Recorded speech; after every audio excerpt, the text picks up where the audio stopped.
जी, तो हम लोग जो है वो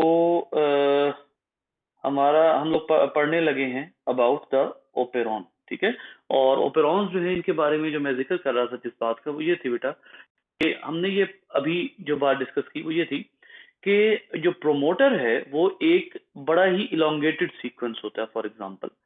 अब ये जो प्रोमोटर होता है किसी भी जीन का, यहाँ पर इसको इन्होंने उस प्रोमोटर को एनहांस करके दिखाया हुआ है। ये देखिए ये डायग्राम यहाँ पर इसी को फोकस कर लें, दूसरे वाले को बेशक रहने दें जो मैं पढ़ा रहा था, इसको फोकस करें आप।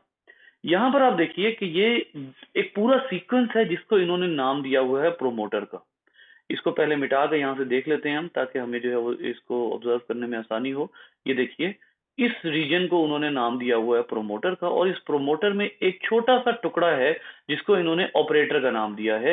इस ऑपरेटर का खास तौर पर क्या काम होता है? इस ऑपरेटर का काम होता है आरएनए पॉलीमरेज को दो में से एक काम हो सकता है। आरएनए पॉलीमरेज को या तो बाइंड ना होने देना और अगर आरएनए पॉलीमरेज बाइंड हो गया है तो उसको उस खास रीजन से आगे ना जाने देना जहां से आगे कोडिंग स्टार्ट होती है। यानी इसका मतलब ये हुआ कि अगर आपके सामने ये एक अदद ऑपरेटर है तो अगर इसकी जो है वो डिपेंड करती है कि अगर ये एक्टिव है तो इसका मतलब क्या है? इसका मतलब ये है कि आरएनए पॉलीमरेज फॉर एग्जांपल यहां से आगे मूव नहीं कर सकेगा अगर ये एक्टिव है, ठीक है?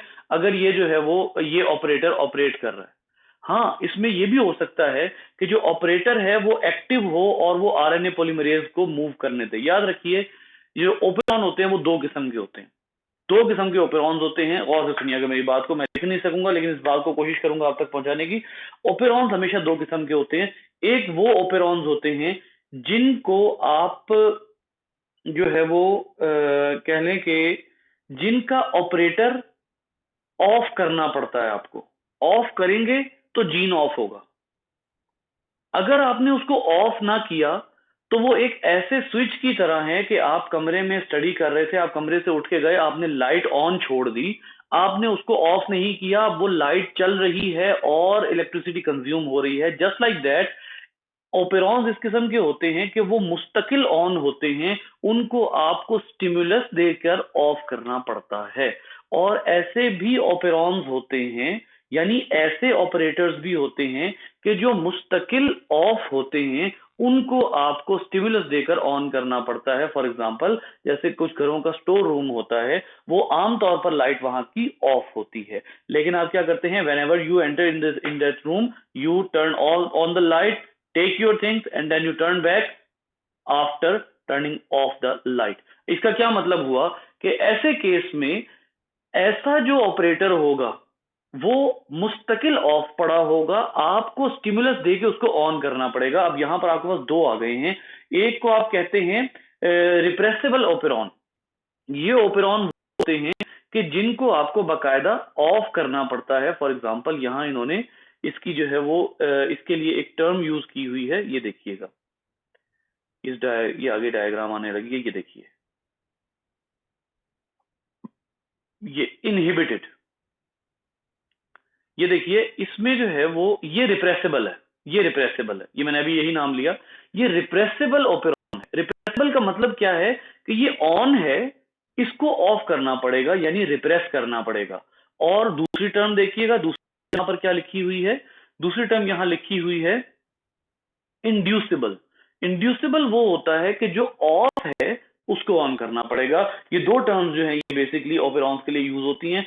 और इस वक्त जो आप ओपेरॉन्स पढ़ने वाले हैं बेटा, वो दोनों ओपेरॉन्स जो हैं उनका ताल्लुक बेसिकली बैक्टीरिया के साथ है।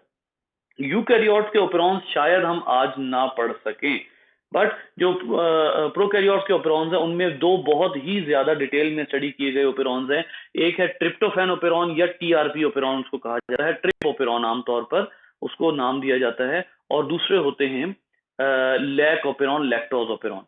अच्छा, ओपेरॉन्स की वर्किंग से पहले आप जरा एंजाइम्स की वर्किंग पे एक नजर डाल लेते हैं कि ओपेरॉन्स की वर्किंग प्रिंसिपल जो है वो क्या होता है। याद रखिए ओपेरॉन हमेशा एक क्लस्टर ऑफ जीन होता है। जीन, तीन या चार जीन्स होते हैं इसमें, किसी भी ओपेरॉन में तीन या चार जीन्स मौजूद होते हैं। और वो जो तीन या चार जीन्स मौजूद होते हैं वो इकट्ठे एक ही दफा एक बड़ा सारा मैसेंजर आरएनए बना देते हैं। दोबारा सुनिए, अगर एक ओपेरॉन आपके सामने एक एग्जांपल के तौर पे आ जाता है तो उसमें 3 या 4 जीन्स मौजूद होते हैं एक ओपेरॉन में, ठीक है। वो पूरा जो यूनिट होता है वो बड़ा सारा यूनिट होता है।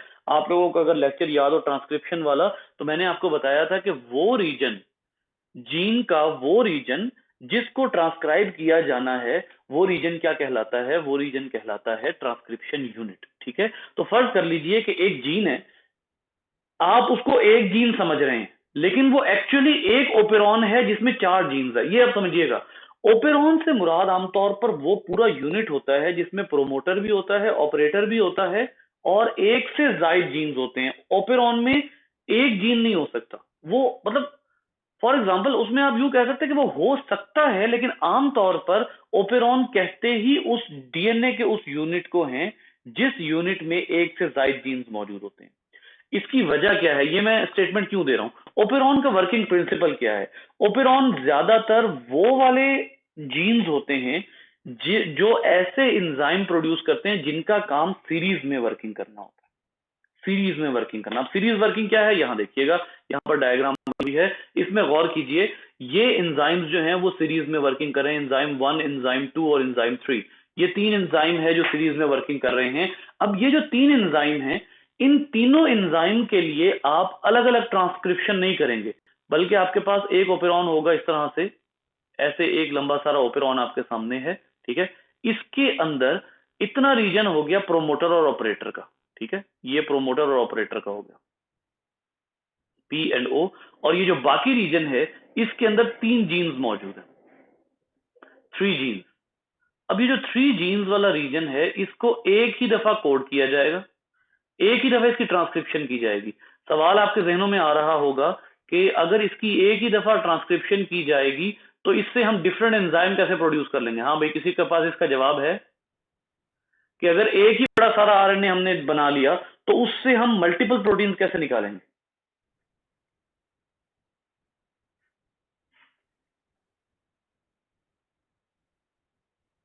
सर उसके बाद में स्प्लाइसिंग करके। स्प्लाइसिंग नहीं होगी इसकी, याद रखिए प्रोकैरियोट्स की बात हो रही है।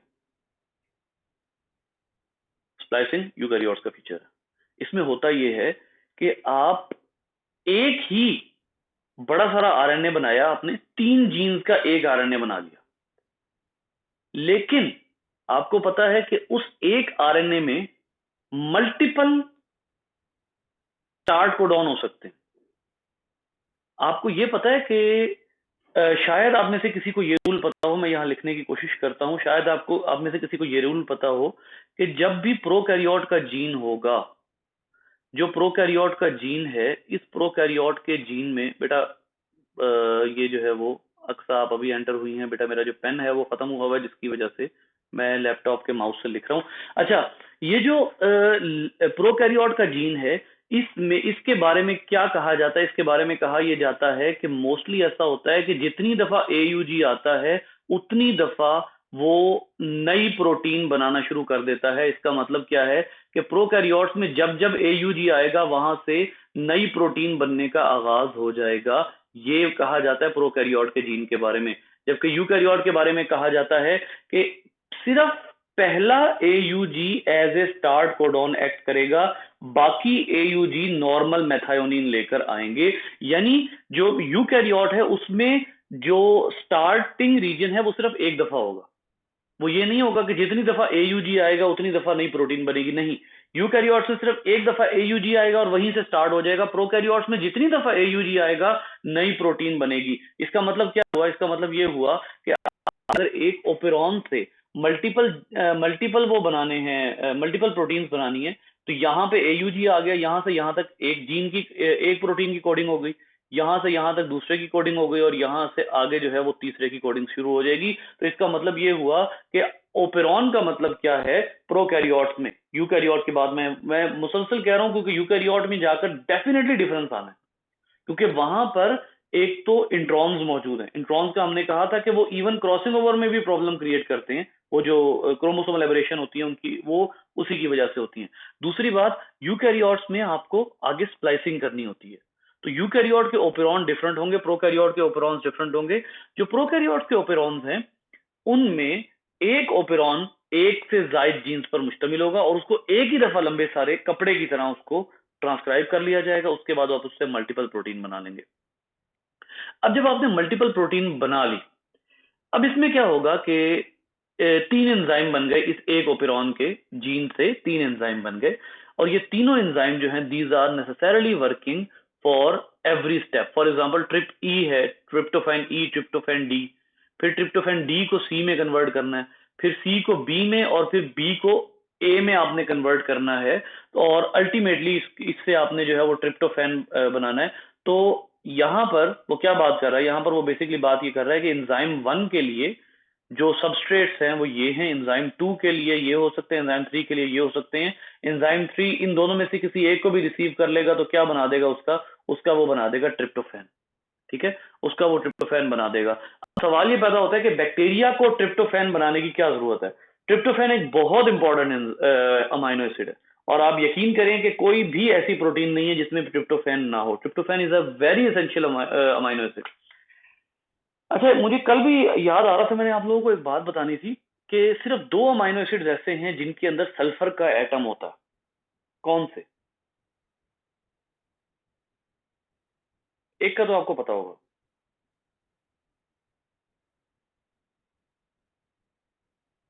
और मुझे इस वक्त उसी का सर नाम एक भूल रहा मेथियोनीन है। है। जी, एक मैथ्योनीन है, दूसरे का नाम मुझे भूल रहा है, और मुझे उम्मीद नहीं थी कि आप लोग मैथ्योनीन बता देंगे। ये बाकायदा पीपीएससी के पेपर में क्वेश्चन आया हुआ है, और बच्चों ने ज्यादातर जो है इसकी गलती की हुई है। वो पता नहीं सिस्टीन था या कौन सा था जिसमें सल्फर होता है। सिर्फ दो अमाइनो एसिड्स हैं जिनमें सल्फर होता है, बाकी में सल्फर नहीं होता। ये मैंने आप लोगों से कल शेयर करना था असल में। खैर, तो अब हमारे सामने बात आ गई कि ये जो ये जितने भी ट्रिप्टोफैन्स हैं इन सब के लिए जो एंजाइम जो है वो जरूरी हैं।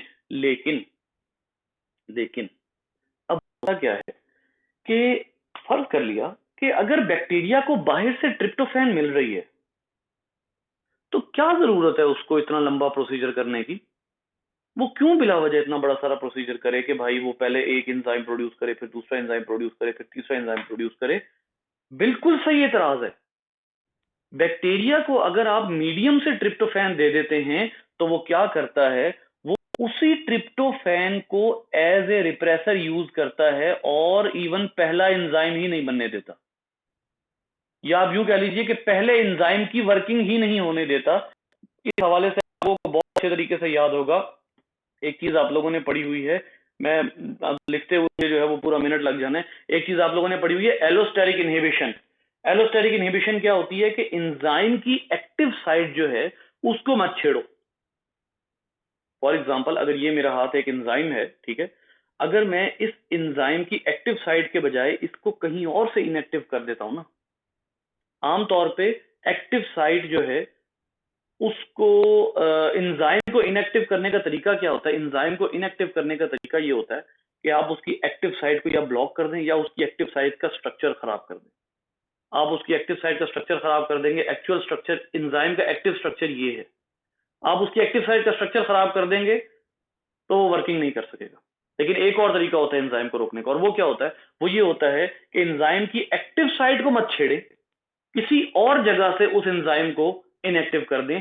अगर आप एक्टिव साइट के अलावा किसी और साइट से एंजाइम को इनएक्टिव करते हैं तो इसको आप कहते हैं एलोस्टेरिक इनहिबिशन। अब होता क्या है, होता यह है कि जब बैक्टीरिया ट्रिप्टोफैन बनानी होती है तो अगर तो उसको मीडियम से ट्रिप्टोफैन मिल गई, अगर उसको एनवायरनमेंट से ट्रिप्टोफैन मिल गई तो वो उस ट्रिप्टोफैन को यूज करता है और उस ट्रिप्टोफैन को आकर इस एक खास प्रोटीन के साथ ऐड कर देता है। अब ये खास प्रोटीन कौन सी है, अब मेरी बात आपने गौर से सुनी है। याद रखिए कि हर ओपेरॉन, हर वो जगह जहां ओपेरॉन मौजूद है वहां पर ओपेरॉन का सप्रेसर भी मौजूद होता है। मतलब ये कि मैं कहता हूं कि जी एक बंदा है, वो है मैनेजर, ठीक है, एक बंदा मैनेजर है और आप उसने एक जगह को कंट्रोल करना है, वो डिसिप्लिन इंचार्ज है या मैनेजर है, लेकिन उससे ऊपर भी एक बंदा बैठा हुआ है, वो उसको कहता है कि तुम ये नहीं करोगे, और वो बंदा बाउंड है कि वो नहीं करेगा। ऐसा कब होता है? ऐसा तब होता है जैसे ये ओपेरॉन है ना, ये एक अदद ऑपरेटर है, ओपेरॉन एक ऑपरेटर है, ठीक है। इस ऑपरेटर को कंट्रोल करने के लिए एक एंजाइम होता है जिसको आप कहते हैं रिप्रेसर प्रोटीन।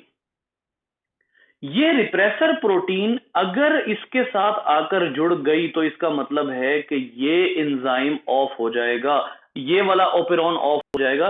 मैंने आपको बताया था दो तरह के ओपेरॉन्स होते हैं, एक वो होते हैं जो मुस्तकिल ऑन होते हैं, उनको ऑफ किया जा सकता है, और एक वो होते हैं जो मुस्तकिल ऑफ होते हैं, उनको ऑन किया जा सकता है। मेरी आखिरी बात से आपको क्या पता लग रहा है कि ट्रिप ओपेरॉन जो है वो कौन सा ओपेरॉन है, इंड्यूसिबल है या रिप्रेसिबल है?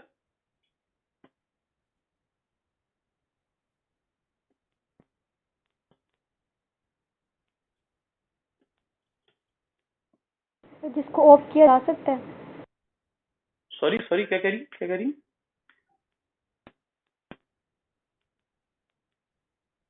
सर जिसको ऑफ किया जा सकता है।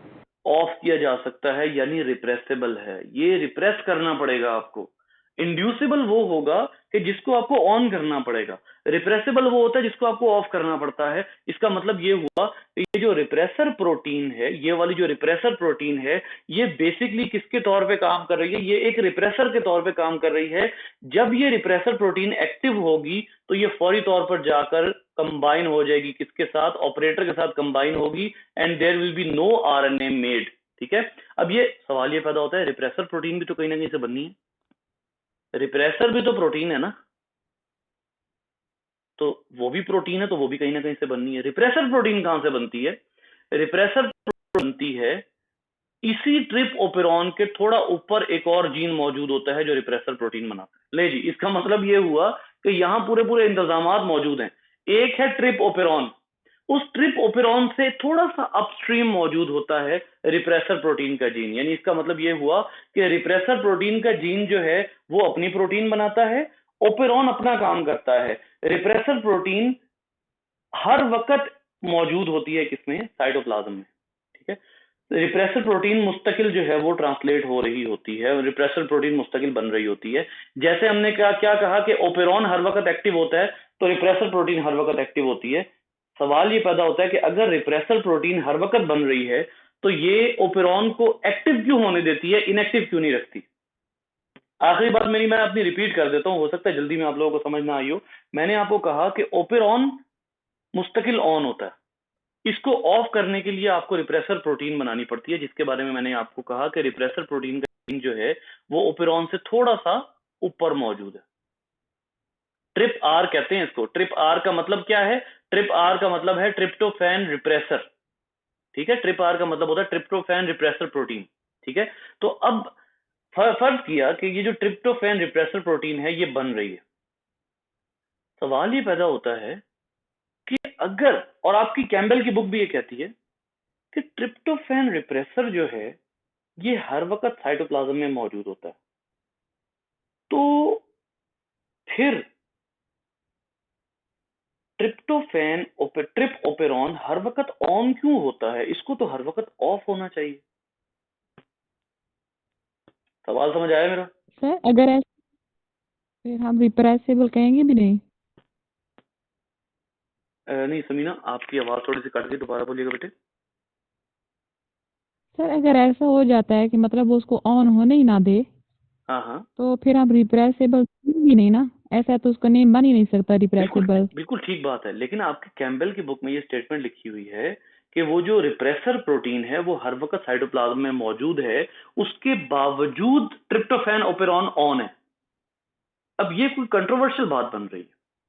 इस कंट्रोवर्सी को दूर करने के लिए ये समझिए कि ट्रिप्टोफैन रिप्रेसर जो है, जो ट्रिप आर है जिसने ओपेरॉन को ऑफ करना है, वो एंजाइम एलोस्टेरिकली एक्टिव होता है, एक्टिव किया जाता है। गौर से दोबारा सुनिए, जो ट्रिप आर है ना, ट्रिप्टोफैन रिप्रेसर जो है, ये प्रोटीन जो है ये इसकी एक्टिव साइट है, ये वाली। और ये जो साइट है ये इसकी है एलोस्टेरिक साइट, जहां मैं अब एरो बना रहा हूं, ये एलोस्टेरिक साइट है। होता क्या है, जब ये अपने साइटोप्लाज्म में ट्रिप्टोफैन बना लेता है तो उन्हीं में से कोई एक ट्रिप्टोफैन आकर इसकी एलोस्टेरिक साइट पर ऐड हो जाता है, और जब ये एलोस्टेरिक साइट पर ऐड होता है तो ये एंजाइम जो है ये एक्टिव हो जाता है। इसका क्या मतलब हुआ कि ट्रिप्टोफैन रिप्रेसर आप जितने मर्जी साइटोप्लाज्म में रख लें, अगर ट्रिप्टोफैन नहीं मौजूद तो ट्रिप्टोफैन रिप्रेसर ऑन नहीं हो सकेगा। इसका मतलब है ट्रिप्टोफैन रिप्रेसर के लिए किसका काम कर रहा है? एलोस्टेरिक फैक्टर का काम कर रहा है। अगर ट्रिप्टोफैन रिप्रेसर जो है उसको ट्रिप्टोफैन रिसीव नहीं होता तो टीआरपीआर यानी ट्रिप्टोफैन रिप्रेसर ऑफ रहेगा। लेकिन अगर टीआरपीआर को ट्रिप्टोफैन रिसीव हो जाता है तो इसका मतलब क्या है कि वो एक्टिव हो जाएगा। और आप देख लीजिए इस साइकिल में ये इस ट्रिप्टोफैन को रिसीव करके एक्टिव हो गया। ये पहले इनएक्टिव था, ये अब इधर एक्टिव हुआ और एक्टिव जाकर इससे कंबाइन हो जाएगा, यानी अब ये अपनी असल फॉर्म में आ गया। और उसके बाद फौरी तौर पर ये किसको ऑफ कर देगा? ये आगे जीन को, उस पूरे ओपेरॉन को ऑफ कर देगा। यहां से क्या पता लगा? इसको आप कहते हैं negative feedback inhibition. Negative feedback inhibition का क्या मतलब है? सबसे पहले तो नेगेटिव फीडबैक की डेफिनेशन याद कीजिए क्या थी।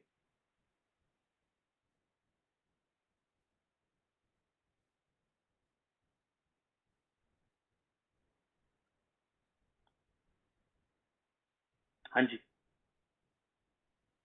नेगेटिव फीडबैक की डेफिनेशन ये थी, response opposite to stimulus. Response opposite to stimulus. अब इसका क्या मतलब है? इसका मतलब ये है कि स्टिमुलस आपको मिला कि ट्रिप्टोफैन ज्यादा हो गया, रिस्पॉन्स आपने क्या किया? ट्रिप्टोफैन के जीन को बंद कर दिया ताकि ट्रिप्टोफैन ना बने। रिस्पॉन्स ऑपोजिट टू स्टिमुलस, ये नेगेटिव फीडबैक। अब क्या हुआ? आप ट्रिप्टोफैन बना रहे थे, या फर्ज करें कि आपको मीडियम से ट्रिप्टोफैन मिल गई। आपको मीडियम से ट्रिप्टोफैन मिल गई, आपने मीडियम से ट्रिप्टोफैन उठा के किस पे लगा दी?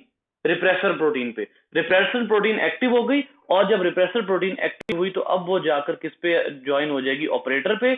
और ऑपरेटर को मना कर देगी कि अब तुमने मजीद ट्रिप्टोफैन बनाने की कोशिश नहीं करनी, क्योंकि ट्रिप्टोफैन हमें इनफ मिल रही है, लिहाजा अब सुकून करो, कोई जरूरत नहीं है ट्रिप्टोफैन बनाने की। तो ये जो इनहिबिशन होती है इसको फीडबैक इनहिबिशन कहते हैं। और ये ऐसा ओपेरॉन जो है वो अब आपने क्या किया है? आपने इस ओपेरॉन को इंड्यूस नहीं किया, आपने इस ओपेरॉन को रिप्रेस किया है, रोका है कि भाई बस करो, काम हो गया है।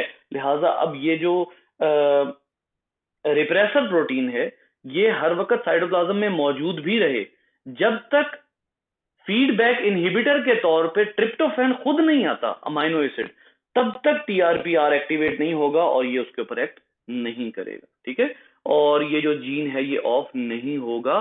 This is how the an operon, a repressible operon works. यहां पर जो है ना वो इन्होंने बकायदा बताया हुआ है कि वो बैक्टीरियल सेल जो ये काम करते हैं, असल में ये क्या है बेटा? असल में ये होम्योस्टेसिस है। ये असल में होम्योस्टेसिस है, असल में रेगुलेशन है कि भाई एक चीज ज्यादा हो गई है उसको कम कर दो, एक चीज कम हो गई है उसको ज्यादा कर दो। तो जो बैक्टीरिया ये प्रैक्टिस रखते हैं वही उन नेचुरल सिलेक्शन ने उन्हीं बैक्टीरिया को फेवर किया है जो बैक्टीरिया ये हरकत करते हैं, ये रेगुलेशन करते हैं, ये वाली होम्योस्टेसिस कर सकते हैं। सिर्फ वही बैक्टीरिया नेचुरल सिलेक्शन के जरिए सिलेक्ट किए जाएंगे। ठीक है, तो ये जो है वो this is regarding the operon. दूसरी जो ओपेरॉन है वो लैक ओपेरॉन है। लैक ओपेरॉन इंड्यूसिबल है।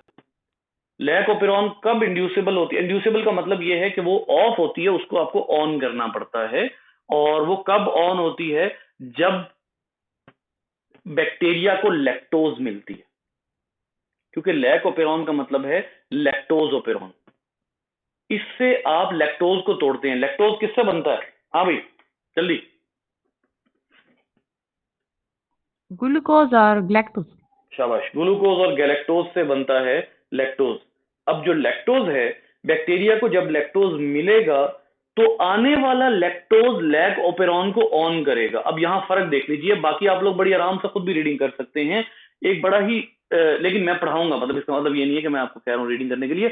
इसमें बड़ा सिंपल सा डिफरेंस है। आने वाला ट्रिप्टोफैन ट्रिप ओपेरॉन को ऑफ कर रहा था, जबकि यहां से इन्वायरमेंट का लैक्टोज लैक ओपेरॉन को ऑन कर रहा है। इसका मतलब यह हुआ कि कोई एंजाइम जो है उसका फर्क है। एक एंजाइम है जो रिप्रेसर है, वो इन्वायरमेंट से ट्रिप्टोफैन रिसीव करके ट्रिप ओपेरॉन को ऑफ कर रहा है। दूसरा एंजाइम एक्टिवेटर है यानी इंड्यूसर है, वो एनवायरनमेंट से लैक्टोज को लेता है और इंड्यूस किसको कर देता है, जीन को, ताकि लैक्टोज को तोड़ा जा सके। So this is the difference between these two operons occurring inside the prokaryotes. ठीक है, ले बेटा, इस सूरत हाल में तो इतना ही पढ़ा सकता था मैं।